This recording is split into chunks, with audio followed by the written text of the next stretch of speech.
All right, hello biology people. Here to get into our next discussion.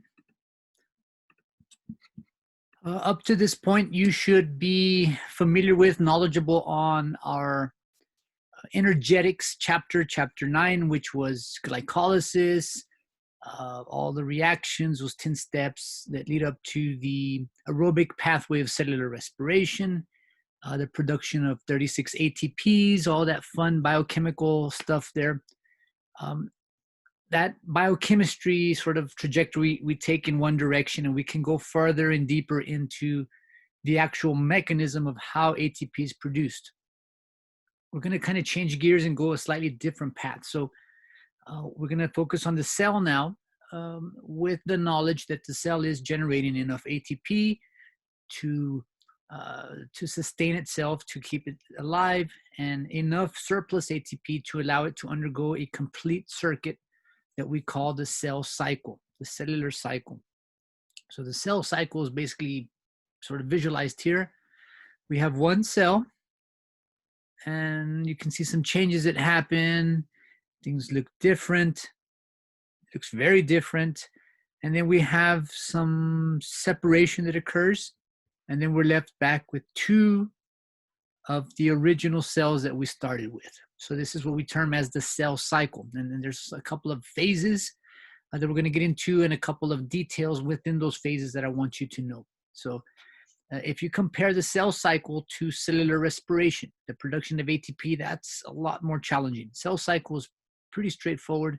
I don't think you're going to have a big issue with this section here.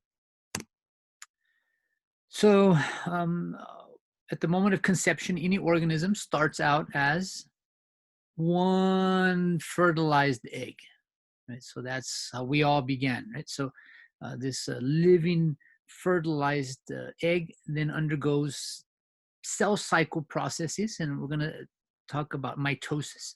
So that cell undergoes mitosis and divides. One cell divides into two, two into four, four into eight, 8 into 16, 16 into 32, and it continues and continues until we get to the adult body that we have now with trillions of cells. So this is only possible with the ATP that was provided by with those mitochondria and the cellular respiratory processes that generate that ATP.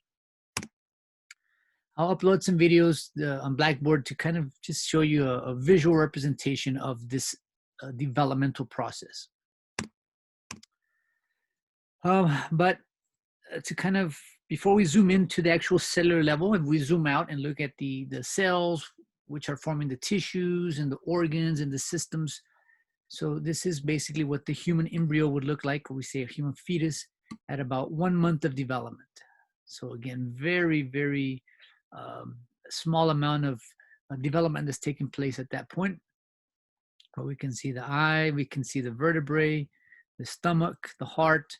We see all of the key sort of organs that are going to become vital for survival as the fetus develops more. So at about 7 weeks, more cell cycle processes, a lot more ATP that's fueling these types of developmental processes. We start to see now a more developed little heart, hands, but with webbed fingers, or webbed sort of no fingers, just webbed appendages. The leg is starting to develop, a large blocky head with the brain that's getting more complex at this point. A few more weeks in development, we can sort of zoom out more. We see that amniotic sac, the embryo with the umbilical cord, big old head still, little ears developing, eyelids, eyelashes, fingers, toes, and little boy there. So this is sort of the why. Why do you have to learn all of the boring biochemical stuff in chapter 9? Well, to produce ATP, right? Once we have ATP, we can undergo this development and generate a functional body, a functional life that's born here, yeah? So think of why do you have to go to work? Well, you need to go to work to make money. Once you have money, you can then allocate the money to different things, to pay bills, to go on vacation, to travel, whatever. So if you don't have enough ATP, you can't do much. The more ATP you have, the more things you can do. If you don't have much money, you can't do necessarily a whole lot. If you had $1 million, you could probably travel a lot farther, buy more things.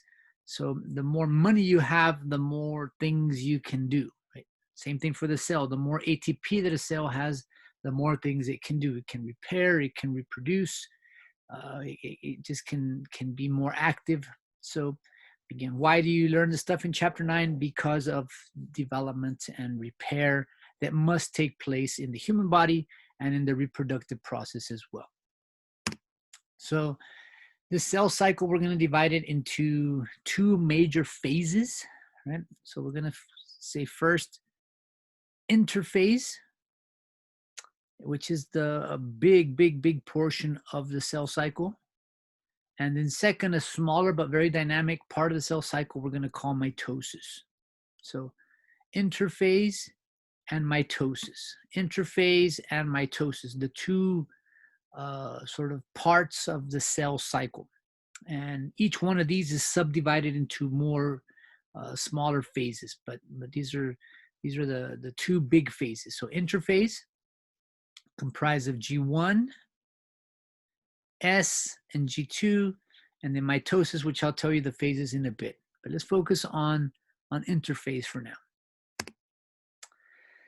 So before I get into the details, if you understand this picture, this slide, you understand the cell cycle. Again, not that complex, not like chapter 9 stuff. But in green, we have interphase, G1, S, and G2. And then in purple, we have mitosis. And if you notice, we have like a splitting, a branching. So this branch will continue down its new cell cycle that will become a new cell cycle. And this one continues down its original cell cycle. So after mitosis, we shift back to G1, S, G2, interphase, then mitosis. Mitosis splits, makes a new cell that begins its own process. And then it just goes on and on and on as long as we have enough ATP to fuel this cell cycle. So interphase, a couple of things I want you to apply. So the what, the where, the when, the why, these questions for interphase. So interphase, again, G1, S, G2. So G1 is basically that phase in which we are undergoing glycolysis and cellular respiration. So this is when that cell is, some people call it an active rest phase. I don't know if that's a great way of describing it or not, but a lot of energetics are happening, a lot of glycolysis, those 10 steps, all of the respiration, peroxidation, Krebs, the electron transport chain, all happening in this G1 phase. So our cell wants to have a long G1. The longer the G1 lasts, the more ATP we can generate. And if we can kind of visualize this as your cell phones. So G1 is basically when you have your cell phone plugged into the outlet. It's when your battery is charging.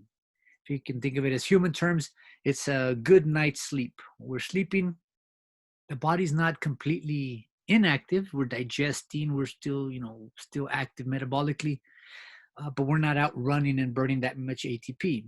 So the gap 1, G1, is when we're replenishing our ATP supplies. Then we go to the S phase. S phase is not a building ATP phase, it's a burning ATP phase. This is when we're copying our DNA, we're replicating the DNA. DNA will have to be given to both cells. So if we're going to split the cell in mitosis, we have to give DNA here, and we have to give DNA over here. So DNA has to be replicated in the S. So we're building ATP in G1, and then burning ATP in the S phase. And then G2, we got to go back and replenish our ATP supplies again before we go to mitosis. So again, just to summarize, gap 1, we're building up ATP. building ATP, limited cellular activity. And then S, we're going to replicate our DNA, and I'm going to lecture more on that next. So let me pause it here, and then I'll address the S stage.